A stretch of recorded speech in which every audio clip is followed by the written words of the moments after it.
அண்ணா நூற்றாண்டு நூலகத்தின் பணியாளர்கள் பற்றாக்குறை மற்றும் அடிப்படை தேவைகளை பூர்த்தி செய்ய உயர்நீதிமன்றம் உத்தரவிட்டுள்ளது. தற்போதைய நூலகத்தின் நிலை என்ன, நூலக பணியாளர்களும் அதை பயன்படுத்துவோரும் வைக்கும் கோரிக்கைகள் என்ன என்பது குறித்த செய்தி தொகுப்பை பார்ப்போம். அண்ணா நூலகம் தொடங்கப்பட்ட போது 99 பணியாளர்கள் அமர்த்தப்பட்டனர். பணி பாதுகாப்பற்ற நிலையில் 28 பேர் வேறு பணிக்கு சென்றுவிட்டனர். ஒரு ஊழியர் பணிக்காலத்தில் உயிரிழந்தார். நூலக பராமரிப்பு பணியிலும் தற்காலிக ஊழியர்களாக 17 பேர் மட்டுமே உள்ளனர். நூலகம் சிறப்பாக செயல்பட தலைமை நூலகர் உள்ளிட்ட அனைத்து பணியிடங்களையும் நிரப்ப வேண்டும் என்கிறார்கள்.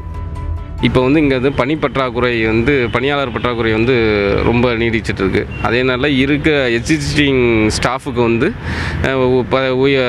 உயர் பதவி இந்த மாதிரி ஏதாவது கொடுக்கறதுக்கு தமிழக அரசு முடிவு பண்ணணுங்கிறத நான் ஒரு வேண்டுகோளாக வச்சுக்கிறேன். மற்றபடி எல்லா கேட்டகரியிலும் ஓரளவு கணிசமான முறையில் ஆட்கள் வேறு பதவிக்கு போயிட்டாங்க. இதை கண்டிப்பாக நிரப்பணும். பணியாளர்களுக்கு அரசு ஊழியர்கள் போல் சலுகைகள் கிடைக்க நடவடிக்கை எடுக்க வேண்டும் என ஊழியர்கள் கோரிக்கை வைக்கின்றனர். மற்ற ஆஃபீஸ் கவர்மெண்ட் இதை பார்க்கும்போது மற்ற ஆஃபீஸுங்க இதில் பார்க்கும்போது எங்களோட இதில் எந்த ஃபெசிலிட்டியும் கொடுக்கல. இப்போது ஃபார் எக்ஸாம்பிள் இப்போ மெட்டர்னிட்டி லீவு அப்படின்னு சொன்னால் நாங்கள் லாஸ் ஆஃப் பேயில் தான் போக வேண்டியது இருக்குது. தினசரி 2000 பேர் இங்கு வருகின்றனர். புத்தகங்களும் மேகசின்களும் அதிக அளவில் கொள்முதல் செய்யப்பட வேண்டும் என்பது ஊழியர்களின் கோரிக்கை. புதிய பதிப்புகள் கிடைக்கவில்லை என்பது மாணவர்களின் புகார். இந்த லைப்ரரி சரௌண்டிங்கை சுற்றி அண்ணா யூனிவர்சிட்டி லைப்ரரி இருக்குது, ஐஐடி இருக்குது, அப்புறம் சிஎல்ஆர் இருக்குது, சென்ட்ரல் அதர் ரிசர்ச் இன்ஸ்டியூட் இருக்குது. அதாவது ரிசர்ச் இன்ஸ்டியூட்.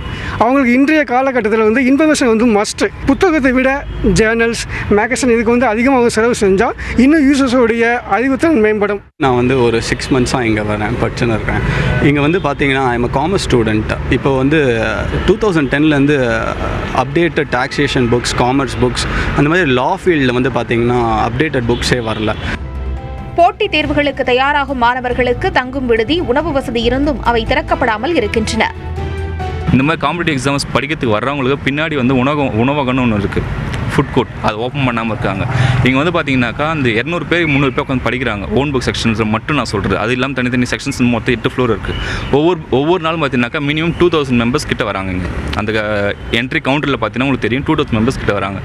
இங்கே 200 பேருக்கு மேலே ஓன் புக் செக்ஷனில் உட்காந்து படிச்சுட்டு இருக்காங்க. அந்த ஓன் புக் செக்ஷனில் படிக்கிறவங்களுக்காக பின்னாடி ஒரு ஹாஸ்டல் இருக்குது. அந்த ஹாஸ்டல் ஓப்பன் பண்ணி விட்டாங்கன்னா இன்னும் நல்லாயிருக்கும். ஏன்னாக்கா அந்த 200-300 பேரும் பார்த்தீங்கன்னா வெளி மாவட்டத்துலேருந்து வராங்க, கிராமத்துலேருந்து வரோம் படிக்கிற பசங்க தான். இப்போ நானும் பார்த்தீங்கன்னா வேலூர் மாவட்டத்துலேருந்து ஒரு கிராமத்துலேருந்து படிக்கிற பையன் தான். ஆசியாவின் மிகப்பெரிய நூலகமான அண்ணா நூலகத்தை மேம்படுத்தினால் தரத்திலும் மிக உயர்ந்த நூலகமாகும் என்பதே பொதுமக்களின் கருத்தாக உள்ளது. தந்தை டிவி செய்திகளுக்காக ஒளிப்பதிவாளர் கார்த்திக்குடன் ராஜா.